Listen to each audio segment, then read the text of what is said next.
স্কুললৈকে যাওঁ তাৰ চাইকেলৰ ষ্টেণ্ডত জমা হৈ থকা চাইকেলবিলাকে প্ৰমাণ কৰে যে আমাৰ চৰকাৰে লোৱা আঁচনিবিলাকে আমাৰ ৰাজ্যখনলৈ কিমান দ্ৰুত গতিত পৰিৱৰ্তন আনিবলৈ সক্ষম হৈছে।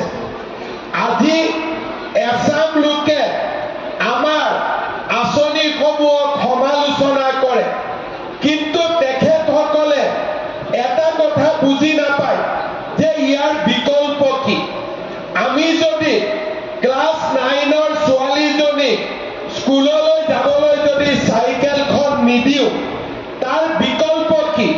বিকল্প এটাই যে ছোৱালীজনীয়ে ঘৰৰ পৰা 2 কিলোমিটাৰ খোজকাঢ়ি স্কুললৈ আহিব লাগিব।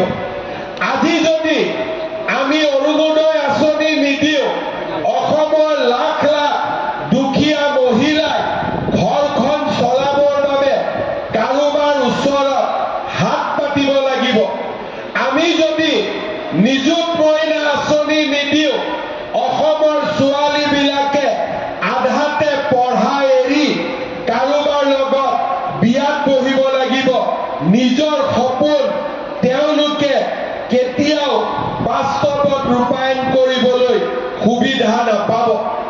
আজি আমাৰ চৰকাৰখনে বাৰে বাৰে চিন্তা কৰিছে যে আমি অসমৰ সমাজখনক কেনেকৈ আগবঢ়াই লৈ যাব পাৰোঁ, নিজৰ ভৰিত কেনেকৈ আমি থিয় কৰাব পাৰোঁ, আৰু আমাৰ ৰাজ্যখনক ভাৰতবৰ্ষৰ এখন সৰ্বশ্ৰেষ্ঠ ৰাজ্যলৈ কেনেকৈ আমি ৰূপান্তৰ কৰিব পাৰোঁ।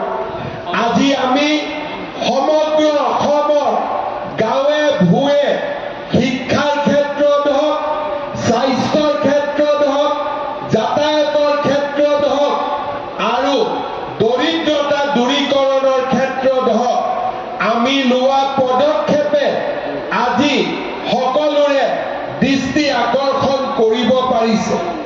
কেইটামান মাহ আগতে, আজিৰ পৰা 2 মাহ আগতে বিহাৰৰ মুখ্যমন্ত্ৰী নীতিশ কুমাৰে মোক ফোন কৰিছিলে যে আপুনি আমাৰ অফিচাৰবিলাকৰ লগত এখন ভিডিঅ' কনফাৰেন্স কৰি দিব নেকি।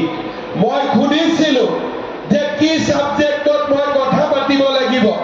তেতিয়া মোক কৈছিলে যে আপুনি যে মহিলা উদ্যমিতা আঁচনি লৈছে, এই আঁচনিখনৰ বিষয়ে মোৰ অফিচাৰসকলক বুজাই দিব লাগে।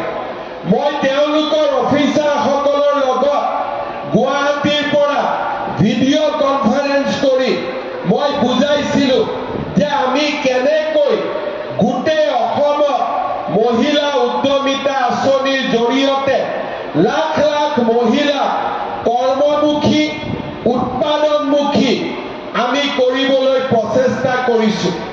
যোৱা 15 দিন আগতে নীতিশ কুমাৰ ডাঙৰীয়াই প্ৰধানমন্ত্ৰী নৰেন্দ্ৰ মোদী ডাঙৰীয়াক বিহাৰলৈ মাতি আনি আমাৰ এই আঁচনিখন বিহাৰত শুভ আৰম্ভণি কৰে। আজি আমাৰ